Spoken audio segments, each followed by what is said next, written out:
13 अगस्त 2025 तमिलनाडु के तिरुनेलवेली जिले के मनोन्मणियम सुंदरनार विश्वविद्यालय यानी MSU आज का दिन था 32वां दीक्षांत समारोह। वह दिन जिसका इंतजार सालों की मेहनत करने वाले छात्र और उनके परिवार करते हैं। मंच पर फूलों की सजावट, पीछे चमकते बैनर और सामने बैठे गर्व से भरे माता पिता।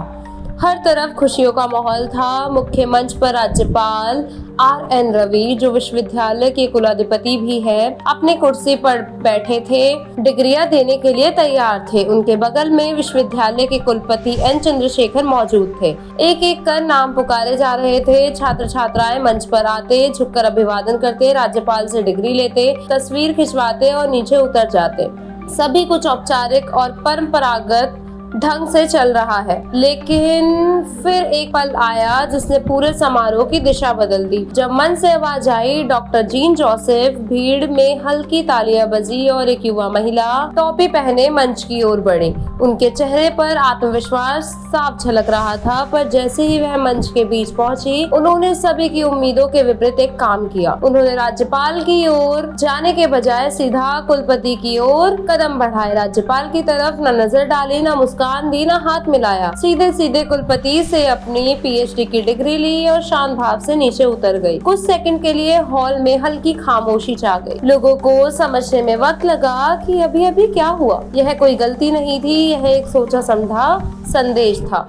समारोह के बाद पत्रकारों ने उनसे पूछा कि क्यों। जीन जोसेफ ने स्पष्ट शब्दों में कहा, मैं अपनी डिग्री ऐसे व्यक्ति से नहीं लेनी चाहती जिसने तमिलनाडु और तमिलों के हित में कभी कोई काम ही नहीं किया। वह हमारी संस्कृति का सम्मान नहीं करते। उन्होंने यह भी कहा कि यह पूरी तरह उनका निजी फैसला है। भले ही उनके पति DMA के स्थानीय नेता हैं, लेकिन इस फैसले में राजनीति नहीं बल्कि उनकी अपनी अंतरात्मा की आवाज थी। जीन ने बताया कि वह पिछले 2 दिन से इस बारे में सोच रही थी और समारोह के समय उन्हें लगा, नहीं, मैं उनसे डिग्री नहीं ले सकती। यह घटना उस समय हुई जब तमिलनाडु की राजनीति पहले से ही गर्म थी। कई महीनों से DMA सरकार और राज्यपाल के बीच विवाद जारी है। लंबित बिलों को साइन करने में देरी, विश्वविद्यालयों में नियुक्तियों को लेकर टकराव और संवैधानिक अधिकारों को लेकर बहस। सुप्रीम कोर्ट ने हाल ही में गवर्नर्स को याद दिलाया कि उन्हें मंत्रिपरिषद की सलाह पर काम करना चाहिए, लेकिन इसके बावजूद राज्यपाल ने एक महत्वपूर्ण बिल राष्ट्रपति के पास भेज दिया, जबकि राज्य सरकार चाहती थी कि वह तुरंत लागू हो। ऐसे तनावपूर्ण माहौल में जीन जोसेफ का यह कदम सिर्फ एक व्यक्तिगत विरोध नहीं था, यह एक राजनीतिक संकेत बन गया। समर्थकों ने इसे साहस का प्रतीक बताया। एक युवा विद्वान जिसने अपने जीवन के सबसे अहम दिन पर भी अपने सिद्धांतों से समझौता नहीं किया।